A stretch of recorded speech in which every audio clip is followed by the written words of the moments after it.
what's your thoughts on like the current state of the music industry? I would say like with the sound of it all is like, or the state of it, it's in a weird place right now for sure.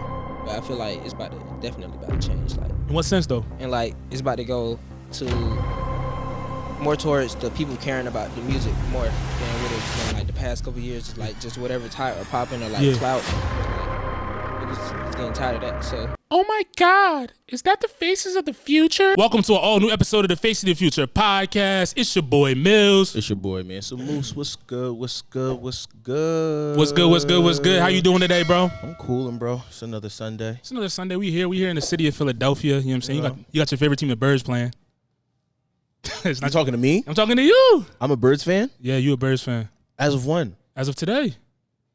I guess, man. But before we get started this episode, we got a special guest for y'all today. None other than a rising artist out of Atlanta, Georgia, by the name of Destin Laurel. How you doing today, bro? I'm doing good, man. Feeling blessed. You doing good, man? How's the trip, man? How's the trip in today? It was cool. It was cool.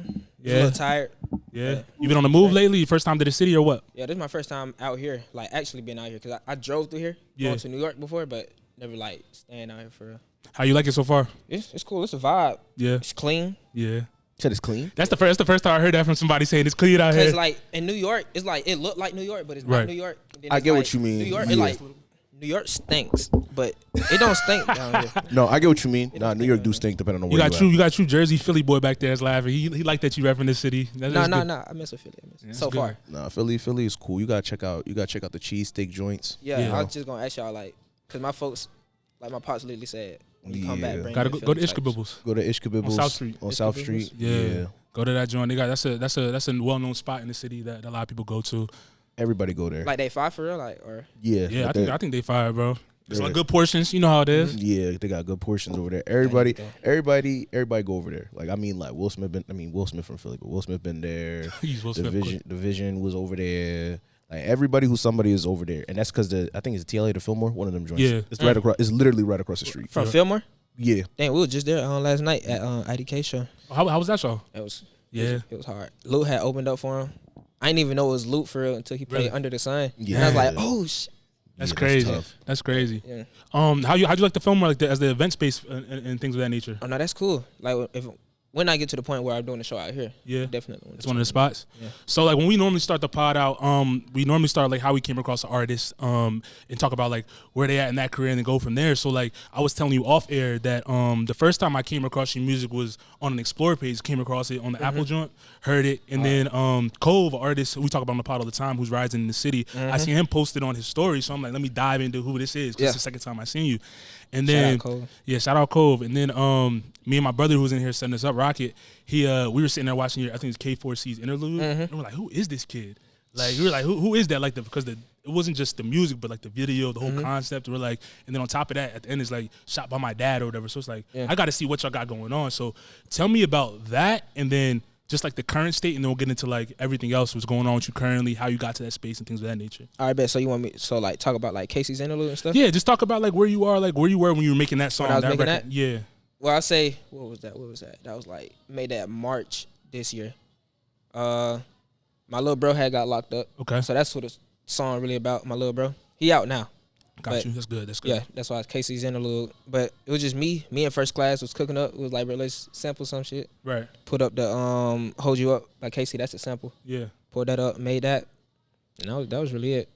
You do everything. You say you link to the producer. Is that normally how it goes? Yeah, usually most of the time I'm doing it myself. But like every now and then I pull up on them. We just cook up a vibe. Do you enjoy that process of going to another producer? But I see you like on socials and things of that nature, like moving around, mainly just like you like cooking up. You showing people your process, cooking up, making the record yourself, pulling the samples, things of that nature, and then like you release your music. Which kind of like way do you like to work better? It all depends, because it just depends on like every situation gonna be different. Right. Sometimes I'll pull up on the producer and they be like, it's cool, it's like work. But then sometimes like with first, like that's like the bro, so it'd be fun. Just it depends. But most of the time I would say like I like cooking up by myself way more. Outside of First Class, like how do you determine for yourself like who you want to work with? Do you base it off of chemistry, like how good the beats are, like how well they know you, like how do you feel like how do you determine that? All right, so first for sure it's gonna be like if you hard, if I just fuck with you, I'm gonna automatically want to work. But then like if I'm going back to for real, like the chemistry got to be crazy. Yeah, like me and first, yeah. You ever been in the studio like when you cooked up with somebody for the first time? You're like, this ain't it. Nah, definitely. Yeah. Yeah. A lot of times I'm like, yeah, I'm not doing this. Because I hear like I always hear from the engineer or producer's perspective. You know, like engineers, they're working most of the time to like kind of like pay their bills, so they'll just work with whoever because they got to get. And they have to sit through like terrible sessions. But I never heard it from crazy stuff. Yeah, I never heard it from like an artist perspective where it's like you go in and the producer tells you, I got this fire for you. I need to come in. You go in there, but this shit is I'm like, I mess with it. Just not my vibe today, bro. Like you gotta. Let them know easy. Oh, so you just tell them it's not my vibe today? Yeah. Nah, because like how do you? Okay, niggas got egos, bro. So yeah, be like, bro, this not it. They go be like, bro, you tell me, bro, I got this. Like, nigga, bro, it's just not bust it, bro. So, what do you think is proper etiquette to tell somebody that what they have is not it? Like they don't like. Let's say you in the studio with an artist, or artist, producer. Whatever, like, what do you, in your opinion, what do you think is like the proper etiquette to be like? You just gotta read the room, or the person, cause some people you can just tell them straight up, like, but I don't know about this one. Right. Some people you tell them that you be like, nigga, what? Yeah, like, it just depends. But usually I just be like, I don't know about this one. I'm really not feeling this. I just be straight up. I don't know how I feel as a producer. Someone's just like, I guess it's a nice way to say it. Like, that's a better way to say it because out here, you know how we are in Philly in the city, like in Jersey and stuff. Like people are just straight up like, yo, this shit ass. So like the way you said, I'm not feeling that smooth. I might start saying, I'm just not feeling that for today. Yeah, you gotta let them know, bro. But so we talked about that point in your career, in that record. That's kind of how like you got on our radar. Let's go back. Were you always in that space of I want to be an artist? Because I heard I forget what record it was. You said you turned down a scholarship, things of that nature. Oh, yeah. So what were you doing prior to that before like music really became like your thing? Yeah, your thing. Man, I wanted to be like an engineer for. I still want to do that. Like I'm still going to do that. Yeah. But like, I was like gonna be like, I would have been if I wasn't doing music, I would have been like in Lockheed Martin or like somewhere like making an airplane or some shit. That's crazy. Aerospace engineer. Yeah, my man, that type stuff. My man used to work for Boeing, so he knows exactly. Yeah. That's my pop work as Boeing. Yeah.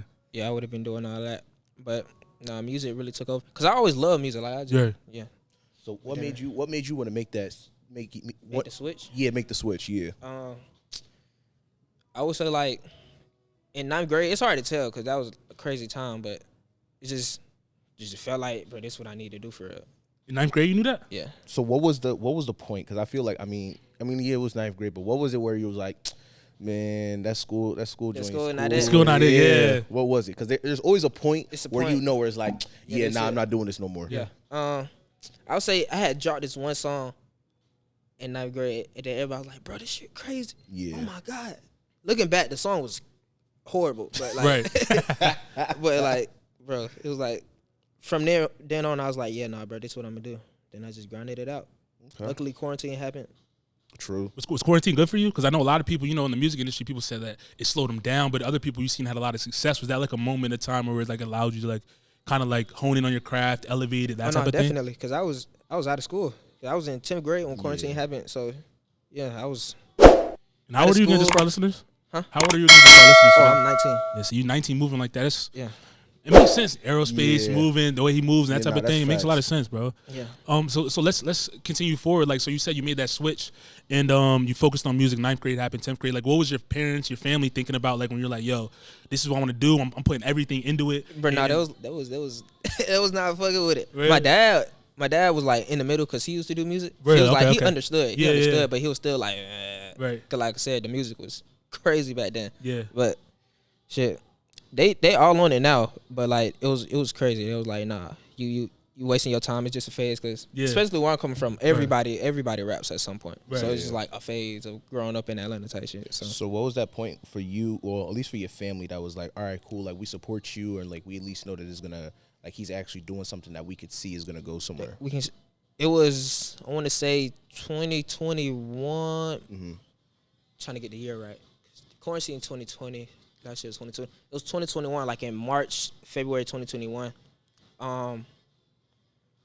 Like people were just like tapping in, like, bro, we want to work, we want to we want to want you to write for these people and stuff like that. So they seen that type of stuff going on. Then I was like, oh yeah, I see it can actually do something. Yeah. So I'll say around there. Was that kind of how your family kind of supported you? You actually had to listen to your music first, because you know how it is. Like when you want to make, you saying like everybody in your area makes music. People who have that phase to be a rapper. Like did they have to come to you like, oh, you kind of fire, so now we like really believe in you, or is it kind of like they had to see everybody else support you before they kind of like locked in and supported the vision, the dream, that type of thing? I would say there was always like they liked the music, even though I know if they didn't mess with it. Yeah. So they was on the music side, it was like that, but like also like the full push, like we behind you for real was like around when everybody else was doing it. How is it working with your pops? Like that type of thing, like doing the creative process, because you said he was in the music industry or doing music before like you, that type of thing, like kind of like allowing him to live through you in a sense when it comes to like the music, creating videos, being creative, because you know, like it's fun.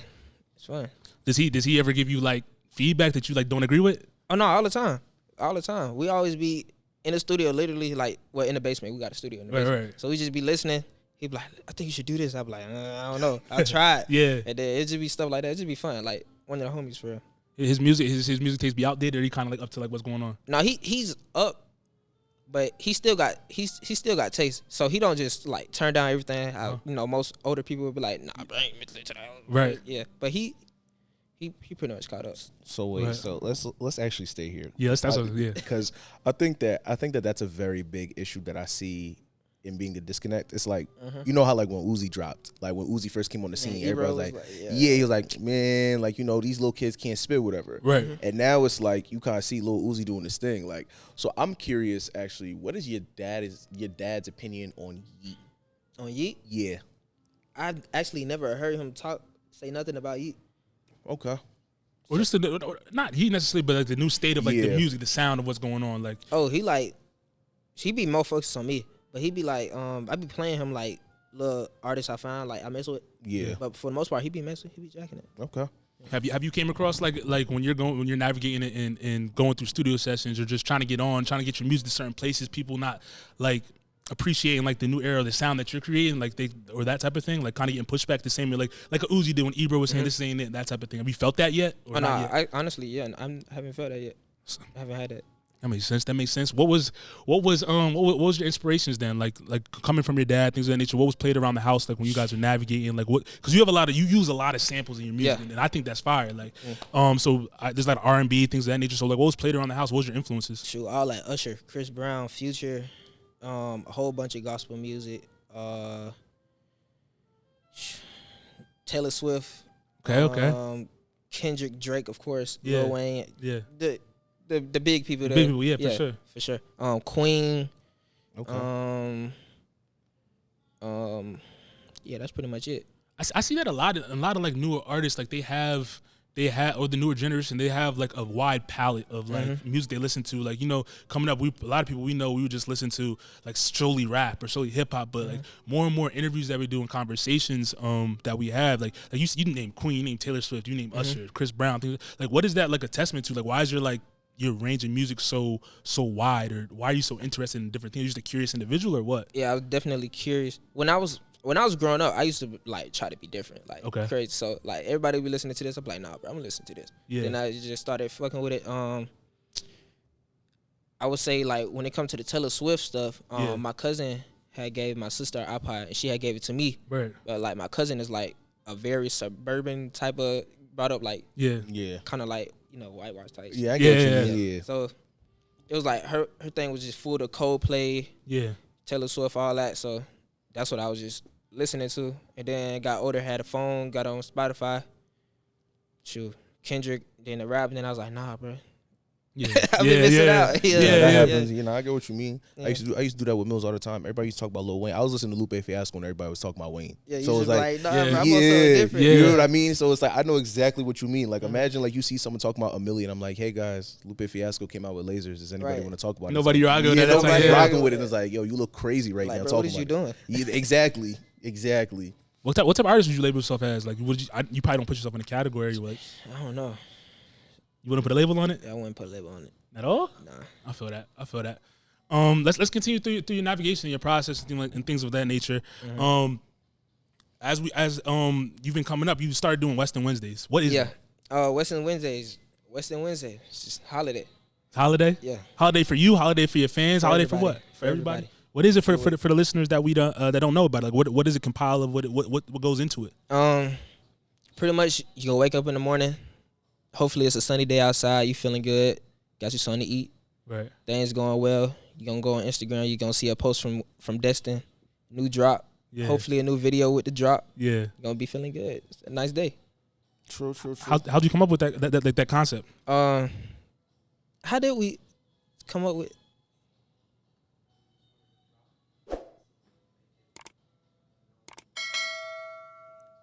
Yeah, I think that's what it was. What do you say? It was like we just wanted to drop like a lot, like every week type shit. So it was just like, what's in Wednesdays? Every Wednesday, because I always dropped on Wednesdays anyway. Okay. So it's just like. Is there a method behind that? Because, you know, a lot of people, they drop on Fridays, they drop on Thursdays, that type of thing. Like, what was your method behind? Just want to be off, want to be different? Just wanted to be all be different. Plus, everybody, Fridays be flooded. Yeah, they be super flooded. Wednesday is starting to be flooded too now. So, but yeah. Yeah, a lot of people, that's what I noticed now too. Like, a lot of like traditional artists, they drop on Fridays. Mm-hmm. Some people drop on, like, weirdly enough, like you'll see like a Tuesday. Like I remember Max O'Cream dropped like right before, like I think he dropped his last album like on like a Tuesday or something, like something weird. You know what I mean? So like, definitely, I think that's a good idea, to be honest with you. Because I think Friday, I think the traditional rollout when people drop is starting to change a little bit. Right. So it be flooded, super flooded. As an artist that's up and coming, like what platform do you value the most? Because before it was like obviously like the IGs, the Twitter, TikTok's become a big thing. Like as a camp, as you guys, what do you guys focus on the most when it comes to like pushing your music, trying to get your sound out there, trying to get you just out in the atmosphere and ecosystem of people like us or just other people that would tap into your music, that type of thing? TikTok and Instagram. That's really my main focus is for. Why don't you guys don't see any value in anything else, or like what's like the method behind that? Well, I would say I'm trying to get into like the other things, but like TikTok and Instagram right now is just like the thing that's giving the most, like for. And then when it comes to like your creative input, like what role does your team play, like your managers, things like that? Let's talk about them for a little bit. Like how did that come about, that relationship between you, your management team, and just everybody that helps in the creative process? Well, I met Chi on Instagram because I was just being a fan of Highway. Right. And then, because that's when he like dropped Better Float. Was that when he dropped? Yeah, he dropped Better Float. Then I just posted it. I was like, bro, this shit hard. Right. And then Chi tapped in. We was just locked in. Then like, say like 6 months went by. We was like, bro, you got a manager? Because he like came on my page and like saw I was doing music. And I was like, nah, bro. Well, I did have somebody. Yeah. But he wasn't like really like doing nothing for real. Yeah. But she was like, bro, whenever that's over with, let's lock in. Let's stay locked in. So I got two questions off of that. So you and y'all didn't meet at the time in person before. It was just an online, online type of thing. So how do you trust somebody that you've never met? And then two, like how'd you tell your old manager, yo, what you doing ain't it? I mean, it's a crazy situation. I would say with Chi, it was just like, you meet people, you just be talking like in the DMs. Like it wasn't just instantly like, oh yeah, bro, I'm gonna manage you. It was 6 months later, like the top of last year. Okay. Where it's like, yeah, bro, I'm gonna manage you. But I had met him, I want to say like in August, sometime during the summer, 2021. So it was just like that, we just built the relationship. Then you're gonna see how it goes. He's my brother now, so it was I see the burn y'all got, like all three of y'all. I see what y'all got going on. That's why I asked about it, like how that came to be. And then your old manager, what, like you were just like, he's not part of the situation anymore? Is it just more so like just business decision better for what you got going on, or what? I would say he wasn't really like involved with me. Okay. Like, he was, I got what you mean. As you've been growing, your music's been buzzing. Had the label started calling yet? Yeah. Like the past year. Yeah. So how's that been? Like, what's the process been like? Weeding out. All right, this situation may look appealing to me. This situation is not it. Independent versus being a part of a label. Like, what's your mindset in that whole like ecosystem of the music industry? All right, so I would say I want to be independent. Like, I really want to be independent, but like it gets crazy because like you can be independent, but then nothing happens, or you can be with a label and then something great could happen, or you can be with a label and be on a shelf. Right. You can be on a label, you can go bad. Yeah. Versus being independent, something you can drop something, it don't do good. You can drop something next week and then it do amazing. But with a label, they can be like, nah, your last drop didn't do so good. Right. We wanna hold on real quick, let's revamp. You be messed up, lose all your buzz, everything. So and then with the money, the bag, but I would say just independent route I'm really trying to go. No, that's true. And then The reason I asked that is because there's a lot of discussion about that going on and things of like building your own fan base, how that comes about. You have your own merch, Clarity, your brand. What is that first? Is that like a brand? Is that your merch? Is that a label? Like what is it? The label. It's the label? Yeah. So like everything goes through that. Yeah. Through Clarity. Okay. And we can find that anywhere, right? Like in terms of like if I'm a fan, I can go like, I'm going to Destin's page and Clarity, I can get the merch, I can get the music all in one stop shop or what? So what's your method behind that? What you mean, like your method? Like what's the thought process about having like everything housed in one location? In one location? Yeah, for your people. It's just, I would say I got that from like with Tyler, and I want to say who else does that. Mainly Tyler. Okay. Cause he got golf. Yeah. And golf is like just his whole thing. Yeah. So like I would say my version of golf would be Clarity. Is that the route you're trying to go? Like kind of like build your own like world in a sense? Build my own world. Clarity. For sure. Yeah, the reason I asked that is because like when you listen to your music and like I said, the video from KC's and stuff like that, like like how does that process work of you like creating visuals that tie into one, the bigger thing, which is Clarity, and then just the music and lyrics to make sure it hits the way it's supposed to hit? I would say I want to be a director. So okay, that makes sense. That makes sense. Yeah, I want to direct. I want to do movies. I want to do other people's videos that I mess with. Okay. So it's like when I just be listening to the songs, whatever I see in my head is just what I try to shoot. So that's who's your favorite director? It don't gotta be like specific music videos, but like movie directors, film director, or music videos, whoever. I don't know.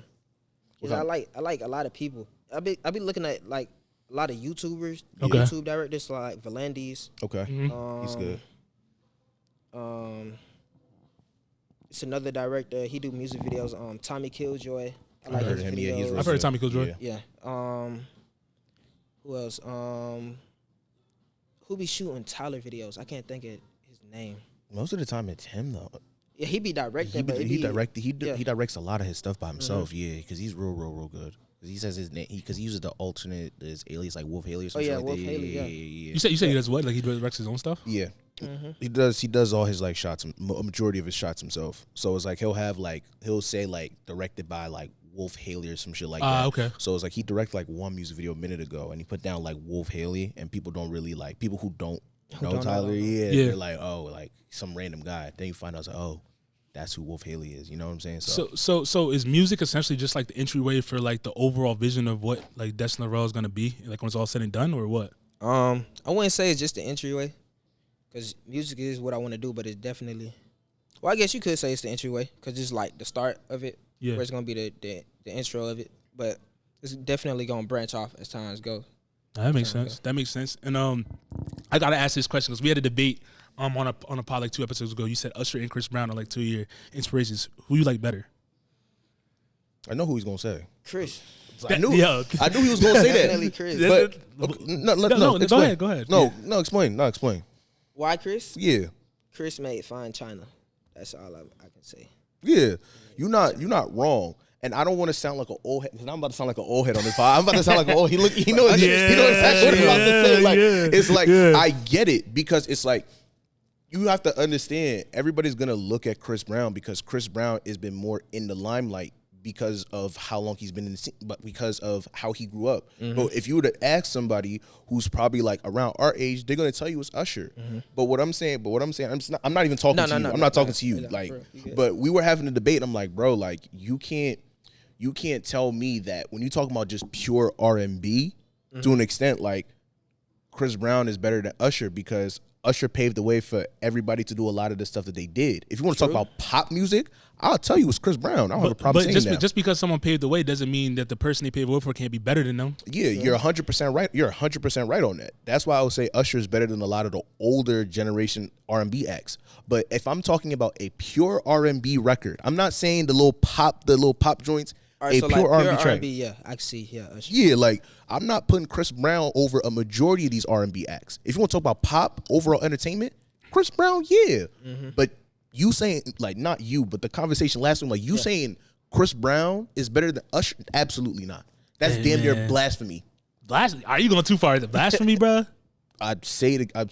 I think it just depends on who you ask. Even like you heard one person say Chris. We was talking about it. A couple people say Chris. You say Usher. Like I feel like it just depends on who you ask. One, and then two is just like the demographic. That type of thing. So my next question would be to this. Okay.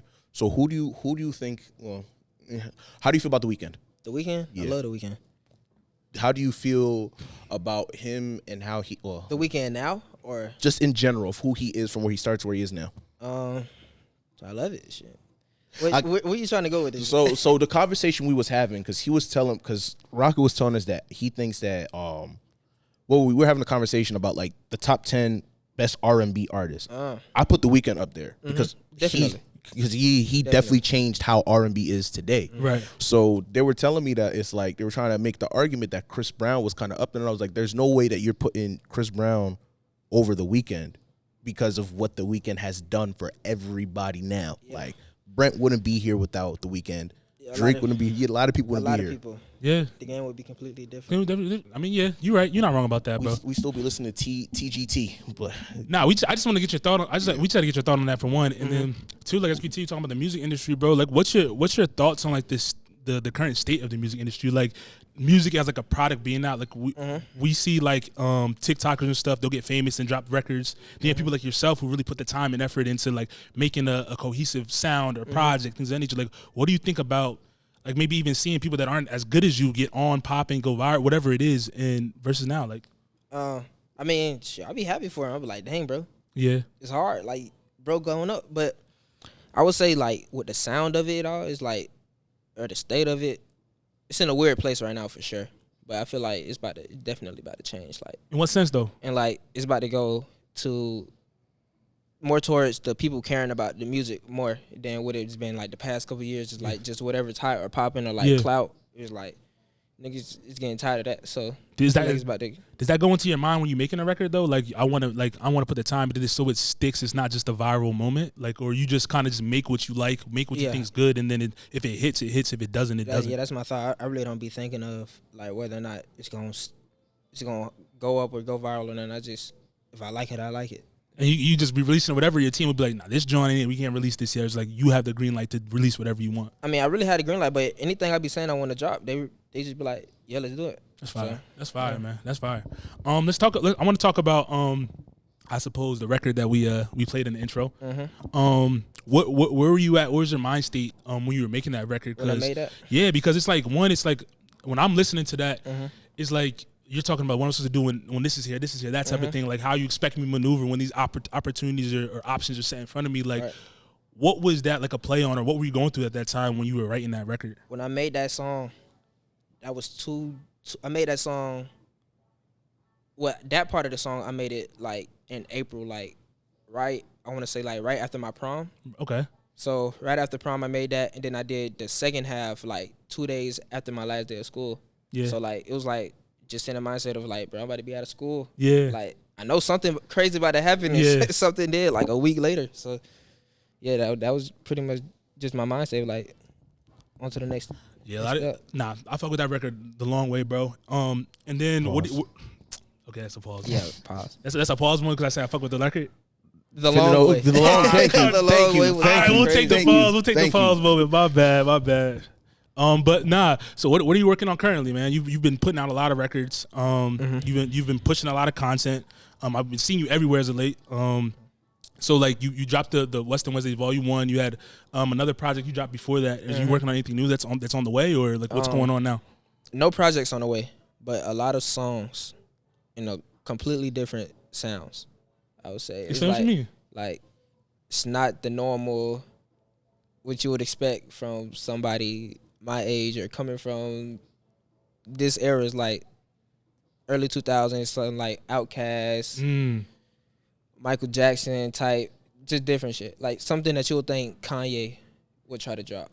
I rock with that. Yeah. I rock with that. Let me with that, like when you're trying to find a new sound, what is that process like though? Like, cause you have a distinct sound. Like, when you listen to your music, you hear it. You know, like when you come on a record, you can tell it's a record from you. If you're saying it's something different or something that's a new sound that we haven't really heard from before, like how do you go into a stew and cultivate that? Like, all right, I need to make something or create something that's something nobody's ever heard before. I don't. It just happens. It it just happens. I don't know. Does that have a testament to like who you're working with in the studio, or is it just like an energy thing? An energy thing, like whatever's going on, it's just whatever we feeling like. Sometimes I be like, bro, let's cook up something different. Yeah. Or I just do it myself. It's just however I'm feeling. And if something crazy come out of it, something bad come out. These records that you're about to drop, are they gonna be things that are you can drop as singles? You gonna drop it as a project? Singles. Mm-hmm. That's the kind of like the route you're going. Like straight singles. What's the method behind that? Like why don't you want to drop like a I guess a cohesive project for the fans, or drop like a little like a 3-pack, 2-pack? Like is there a method behind the single releases? You think those just do better or? So I dropped this year already. I done dropped 2 projects, so I feel like that's just enough bodies of work. So like with these singles coming out, I feel like if they really want to tap in for real, they just go back to those. They should be well fed. They be like, all right, so I see what's going on. Then the single's still gonna be coming out. So it's like when enough buzz is there, and I'm up enough, then I'll drop another project. And then we can expect you to go on tour or what? 'Cause I saw you did a show. I saw you did a show like last month. That's your first like big one, or? That was like I wouldn't say the first big one, but the first big one would have to be the one before that I had opened for Jaleel. How was that? Nice. That was fun. Cause he was when we were in Carabana up in Toronto. He was out there performing.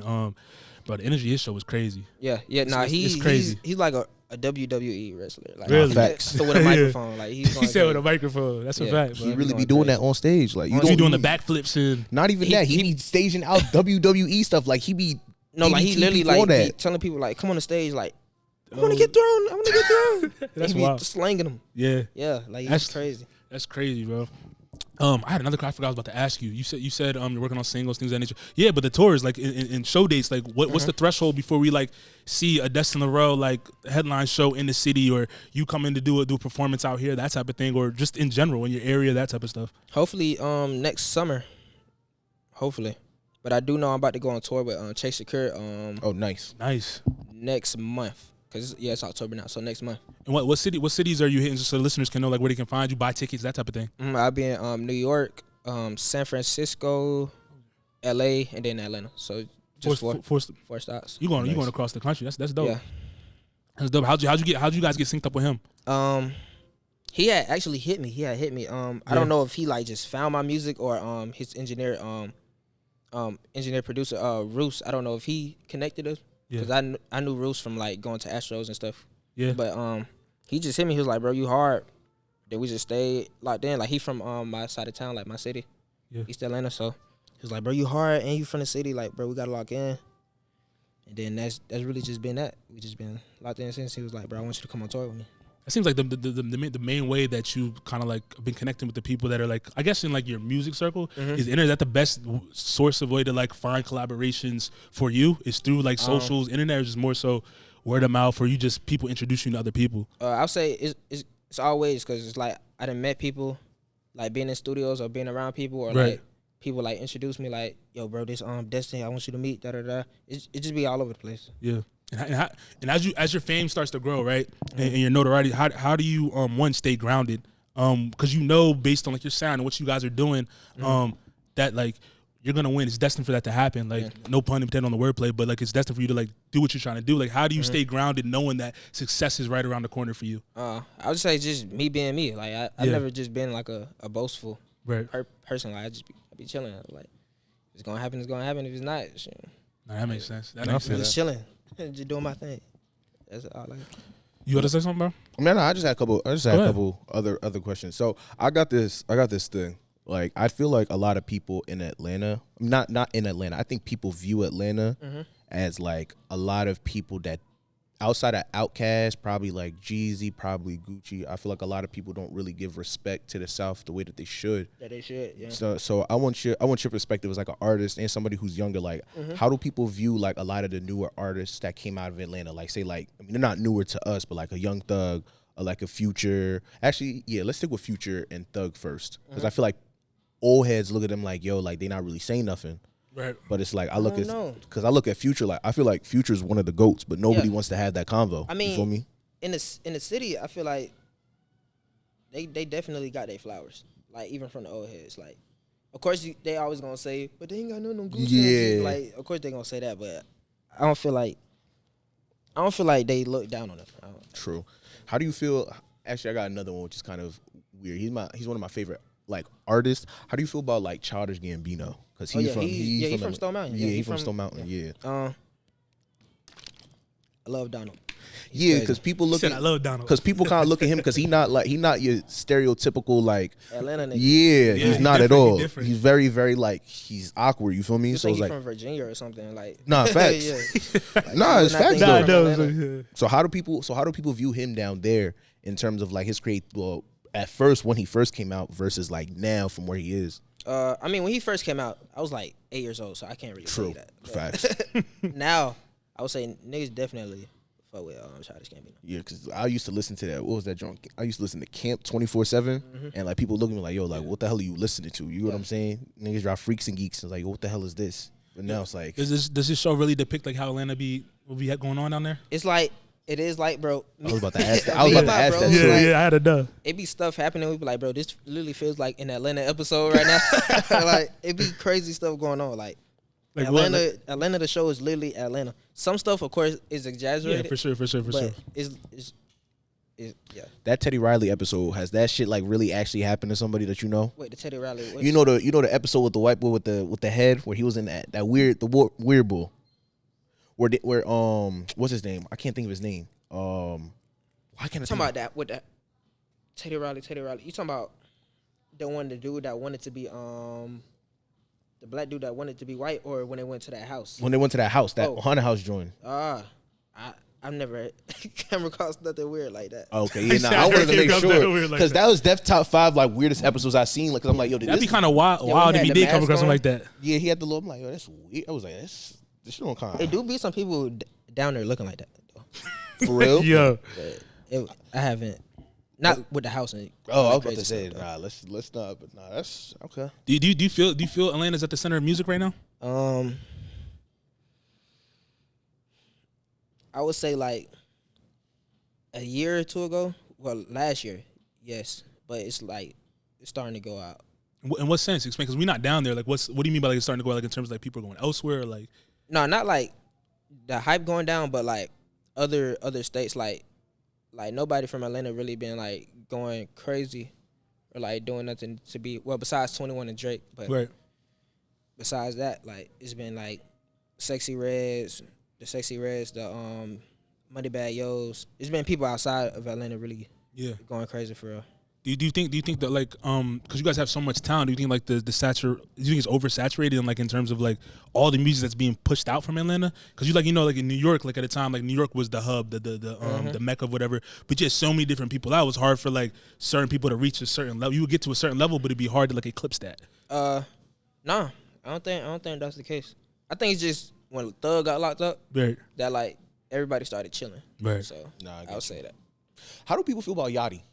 About Yachty, niggas love Yachty. Okay. Yeah. We was just talking about that because when that song that just dropped with him and Cole dropped, like everybody kind of talking about J. Cole, but it's like nobody Yachty really talking about Yachty. Yachty was going crazy, bro. That's what he was trying to say. Like I've been very much preaching on this pod about Yachty because I don't know if you listen to the Michigan Boy Boat tape. Yeah. So like a lot of people are kind of like, oh, I didn't know Yachty could rap, but I'm like, Michigan Boy Boat, he's just been on a run. Crazy, he's been on a run because I'm like, yo, like this dude is rapping with Babytron. He's rapping with a whole bunch of Detroit rappers that like people are like, yeah, they hard, but it's like, y'all not giving the boy who put the tape together his flowers. He really brought everybody together. Yeah. Who are him. Go ahead. Who are some of like the artists like in your class or like your age group? I guess you say that you kind of like tune into, your fans or you support of, that you kind of like bump that's in your rotation.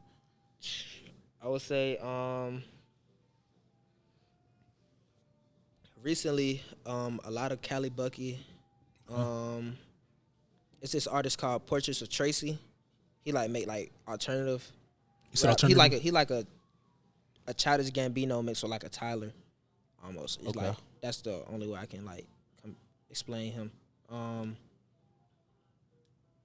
else would I be? Who else am I listening to right now? That's in my group. I'll say that's really.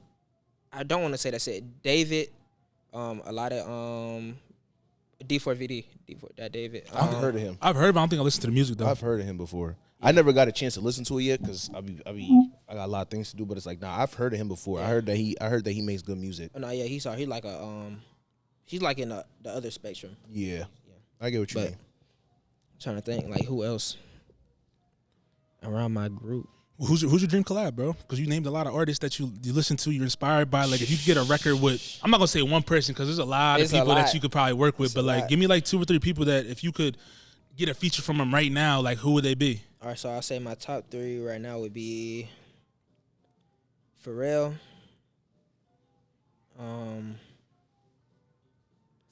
Kendrick, and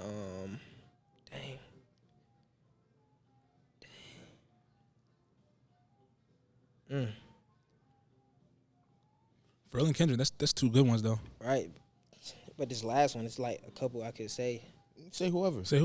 You know, it don't gotta be 3. Yeah. You just say whoever. Like who? Oh well, Pharrell, Kendrick, Drake, Future, Brent, and Tim's is like my top. He not a Brent fan, so you don't like Brent? All right, no, that's not it. I'm an old head, so I'm very much a hipster. So I was on the scene with Brent when he dropped AM Paradox, and I was putting everybody on like he's gonna be the one. So now when R&B went toxic, and like everybody started trying to be OD toxic, it's not like I stopped liking Brent. It just became loud. Yeah, it was like, all right, like I hear this all before, like I'm tired of it. So it's not that he's not good. I think he's a great artist. Right. I just personally think that after his first, I don't know if people call it a mixtape or album, the one with Talk to You on it, I just don't think that he's, in my opinion, has made anything better than that. Yeah. That's just my only opinion of it. But I respect. Yeah. He still makes good stuff though. Yeah. You name Pharrell is do you want to collab with Pharrell in the sense of like just because like he's in so many different, he touches so many different like I guess industries in terms of like fashion, music, that type of thing, or just more so like you just fuck with the music that he makes? Everything. Are you a fan of him being the creative director of Louis V?